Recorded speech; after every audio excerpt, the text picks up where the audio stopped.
Welcome back to Bermuda on a Budget, episode 2. We got a triple header today, and let's see, we're going to cover some soil test analysis, pre-emergent herbicide, and a Bermuda bomb on how to clean your yard up. And this is like a one-time application per year that you would do. I wasn't planning on doing this bomb, but we haven't done anything on this lawn since the fall, when we put a pre-emergent out on the front yard and a little bit of the backyard.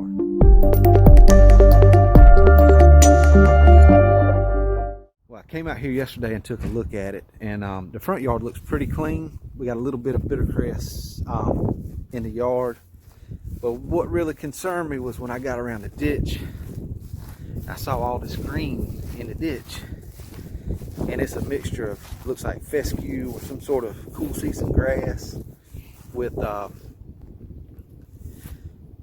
what else is in there? Some broadleaf is in there. Then as we go around the side over here along that fence line, there's a lot of POA. And let's go over to the back and check on the side. I don't know if you can see it, but there's a good bit of POA all throughout the Bermuda here. Trying to get back here to the back, you can see that patch over my shoulder. That's where septic field is, and it stays a lot more moist in that field than it does in the rest of the yard. And what's happening here is that POA has germinated. That is not the area that we treated with a pre-emergent in the fall.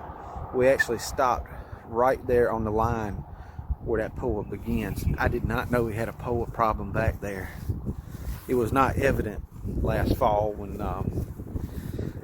we applied it. So I came out here and I'm looking at all the weed pressure, all the different types of weeds, and got to thinking, how can we clean this yard up for the year? And it would take different herbicides, several different applications, at least a couple different applications of a pre-emergent like Prodiamine. And I got to thinking of what I've seen and read, and came up with a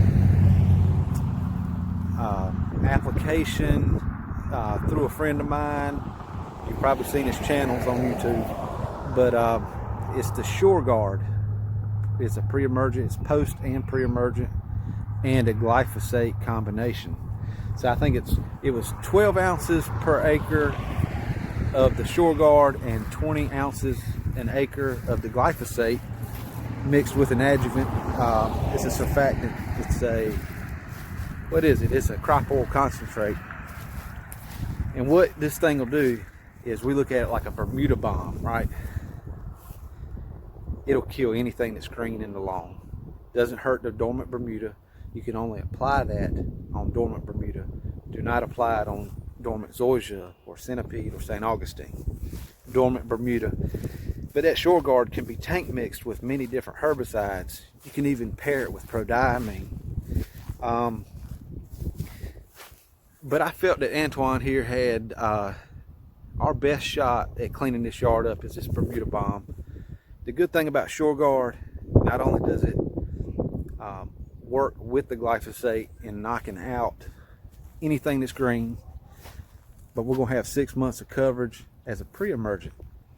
And that was extremely important here because he had such a crabgrass infestation and Bahia grass. Now, I'm not expecting much efficacy on Bahia grass, but we'll wait and see. If we have a Bahia problem this year, we'll hit it with some MSM and see where we go from there. Coming back today to show you an update on the Sureguard and glyphosate application and how well it works. You can see throughout the lawn, it is solid brown, which is a good thing.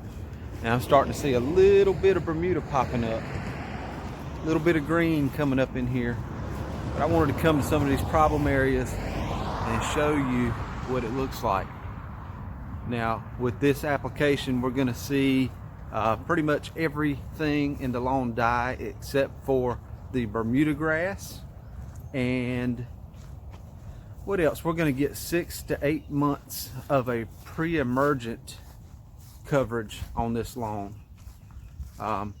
Take a look at the POA. I mean, it fried it. I'm getting ready to show you what the backyard looks like. Here we go. That was that big patch of Poa annua that we saw in the previous clip. I think we're about maybe 2 weeks after we applied the round of herbicides. This is looking fantastic. So what we're gonna do is I'm gonna have him go ahead and get his scalp done pretty soon. We're gonna apply some other things, but first let's take a look at this soil test, and then we'll talk about that. All right, here's the difference between treated and untreated with the 2 herbicides. The only thing I see that has any green in it in this lawn here is the wild onion. Now it has been hit and knocked back pretty hard, but I'm not real worried about that right now, because I have the feeling that the Bahia grass is going to be popping up, and the herbicide that we treat the Bahia grass with and any crabgrass that pops up will take out that wild onion. So not real worried about that. This is a quick shot of the bar graph that just kind of gives you an idea of what's going on. Let's look at the actual numbers. A quick look at the data here, and it shows on the top your pH is a 5.36. That's a little bit on the low side of where we want to be. We'll need to add calcitic lime to the lawn at a rate of 30 to 40 pounds of lime per 1,000 square feet in order to get it into the correct range of 6 to 6.5. The next thing I see is a slightly high phosphorus level. By no means is it extremely high, but we can adjust our NP and K so that we don't apply much phosphorus this year. The other thing that stands out to me is the absence of a lot of micronutrients and a shortage of those in the soil. We'll need to add a micronutrient package this year as we fertilize in order to replace what's missing in the soil. Looking at our fertilizer requirements, we're going to have to add quite a bit of nitrogen to Bermuda to push it. We'll also add a good amount of potassium to go with it, but we will back down on the phosphorus for now and see how the grass responds. I've decided that we are not going to aerate prior to putting the lime out. And the reason is we don't want to disturb the barrier of pre-emergent protection from the Sureguard. This does have its upsides and its downsides. The upside being that our pre-emergent barrier is going to stay intact. The downside is the fact that it's going to take longer for our lime to work down into the soil profile. And we already know that it's going to take 6 months, a year, maybe even 2 years for that lime to work itself down. So that's just something we have to deal with. At this point in time, we just feel like it's more important to get his weed problem under control.